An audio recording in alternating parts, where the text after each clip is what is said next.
So, Lala JP, here we go. 5 minutes. JP did an 8 RPM. Let me turn that music down. In 8 RPM, his main focus was the under squat and the overhead fixation. Let's have a look again. Dip, it's definitely an under squat. Next rep, I have a look at your elbows. Yes, almost fully extended, so you almost find fixation in your elbow. Let me slow this down for a moment. We got the dip here, squat punch. You see, you press a little bit, not all the time, but you're pressing a little bit while standing up out of the under squat. Let's have a second here. Let me stop you. In the bottom, what I really like now when you dip is the first dip.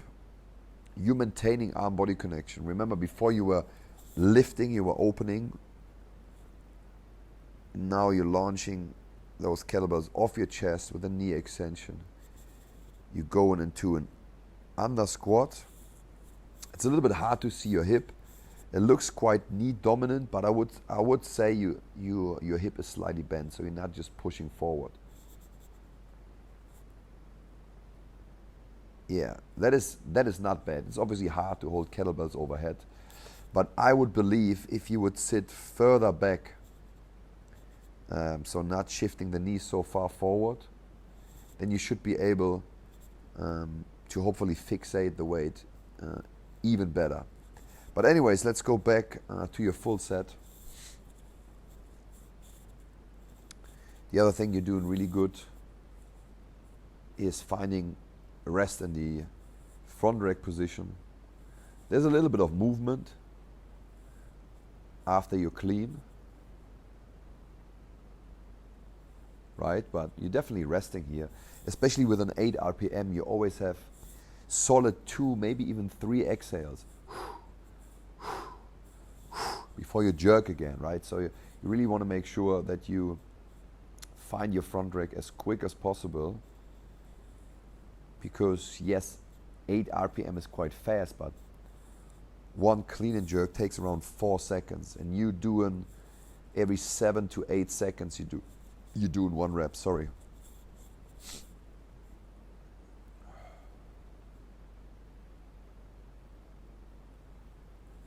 Yes, what you can also see, let me draw the center line. That wasn't ideal, but let's try that again. When you go overhead, your kettlebells deviate to left and right, and then they come back to the middle. You see that? So let me draw a little more.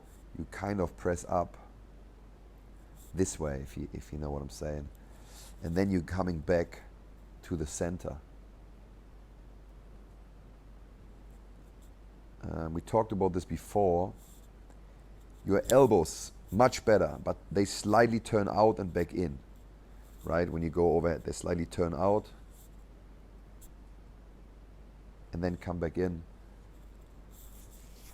That's just an efficiency thing. The closer you can keep the kettlebell on that center line, if it's in the front rack, if it's in the back swing and the acceleration pull in the clean, and the dip, and the overhead position, the more energy you're going to save. But I said that before, JP, this was your best set. This is a really good set. 5 minutes, 8 RPM, a total of 40 reps. And your technique, even so there are a few things to improve, was very consistent. Like, you never lost your breathing rhythm. You were not screaming around and suffering. You were very focused to not become emotional, which we all know can very quickly happen if we go long with the kettlebells. Yeah. But just by watching you now, your jerk starts slowly. We're in the last minute. We're just approaching the last minute. Starts slowly turning into a press. Bong. So you really want to make sure that this stays your focus. You're improving already, especially compared to last time. But we obviously want to become as good as possible.